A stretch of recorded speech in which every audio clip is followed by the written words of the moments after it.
there it is. That's just like telling me what I've got going on my laptop right now. Yeah?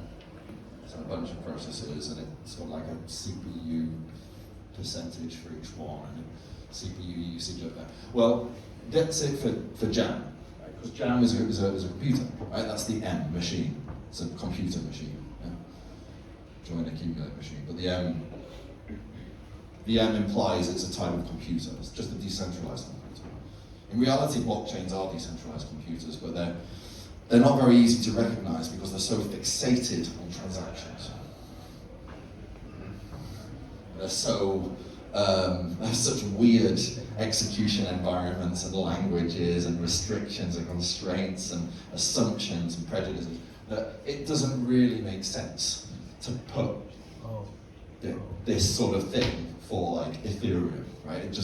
It kind of it's too weird, it's too niche, it's too not like a regular computer. But it turns out JAM is quite a lot more like a regular computer than basically anything that's come before a blockchain, to the point that it actually makes a lot of sense to have this tool so we can see what's going on the JAM computer. Now this JAM computer is a small JAM computer. It's a testnet that's just running on my laptop. So it's 6 validator nodes, 2 cores. It's the tiny configuration, if you're familiar with that. So you can see up there, it has 4 graphs, right? 0, 1, A, and X. 0 is core 0, 1 is core 1, A is the accumulation core. Actually, A and X are both the accumulation core. A is for accumulation, X is for inter-service transfers, which also need to be processed on that same core. So those are basically the sort of 4 things, 4 kind of CPUs, if you like, that JAM has. In fact, actually 3 CPUs that JAM has. And these are the different processes that are running on it. Now they're not called processes for JAM, they're called services. But they're still just basically processes. They're just processes on a decentralized computer, that's all. Yeah? And then we also have the storage, right? Like kind of the hard disk. And on here you'll see, you know, I don't know, somewhere in here will tell me some hard disk, like disks, there you go.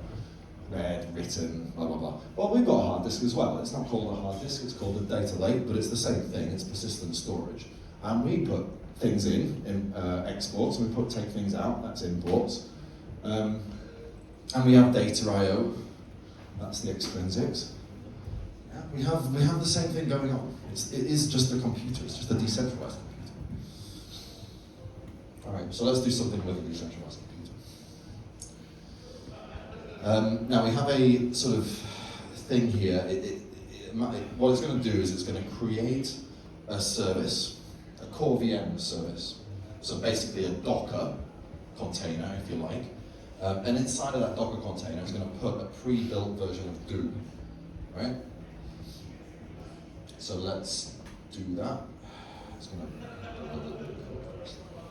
Now when it does this, it should, if it's working, we should see a service pop up here. And it will initially not know what it is because it won't have uploaded the service code yet. There we go. So that bootstrap service, that's sort of, as you might imagine, that's the bootstrap service, right? That's the service that allows us to load other services. Yeah. So we're loading a core VM service, and there we go. That's just loaded in. Yeah. We've started core VM. That's a core VM process now. It's running. And you could see on the graphs there, it used a little bit of core 0 and a little bit of the accumulation processor, yeah, to do that. And now we have 2. It's not doing anything yet, it's just sort of sat there, idle. To make it, it will actually start doing something, but we want to see what's gonna, this process, we want to kind of plug ourselves into its output. And it's got a graphical output, right?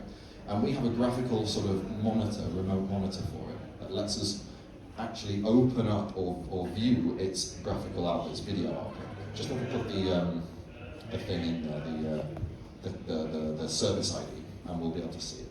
So this is its graphical output now, as it's running. And there we go. Now, as you see, core VM is now at the top of the list because it's constantly, churning through compute. Right? It's running on a core of the JAM, of this computer, this decentralized computer. And you can see it's taking up 5% of the refined core and 3.5% of the accumulation core. And we've actually got it switching between core 0 and core 1, just to sort of demonstrate. It doesn't necessarily have to sit on one core, right? Every block is going to switch to a different core, and it's still fine.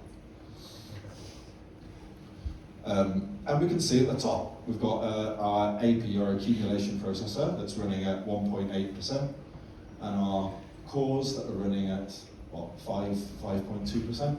That's how much it takes to execute do, right? 5% of a core. So, you know, can execute something, I don't know, about 20 times more complicated than do, and it will still only use one core. JAM has 341 cores. We can see how much gas is being processed. One refine took 80 million gas. That's how much it takes to generate 6 seconds worth of Doom output. And one in the accumulation, it uses 365,000 gas, so a lot less gas. So all it's really doing is checking some hashes and updating some memory items, making sure that refine isn't lying to it when it comes into some future, when it processes the next 6 seconds. And that's it, really. Now I want to emphasize that, like, it's a computer. I can use it for other things, right? It's got 2 cores, so you know, it multitasks. So let's do something else with it while Doom is running. So we have this tool, JAM tool, right? The first thing we're going to do with the JAM tool, let's just create a service. We're going to create a demo service. So we have this pre-compiled demo service. It's just the thing I use for demos, and it's sending it in. And now, if you look, JAM Bootstrap service is refining. Now it's accumulating. We've got a new service. That service is going to have its metadata provided, its code provided, and bam, it's updated. That is the demo service. I can send messages to the demo service. I can kind of kick it off running with some information, and it will run, right? But I'm not going to do that. I'm going to create another service here. I'm going to create the benchmarking service. Benchmarking service is another service coded that just uses as much CPU as possible. That makes a point of just using up lots and lots of the core. And bam, there it goes. It's initializing now. It takes a block. Basically, you create it in one block, and then you have to sort of push its code in the next block. There we go. It's done. Now, to make these services do something, you have to sort of send them some information, give them a work package. So let's give it a work package. I'll need to tell it what the service is. So it's bench service, it's this ID, so just copy that, put it in here. And what we should see is just a massive yellow blob as the bench service, there we go, uses all of the core at that point. Yeah.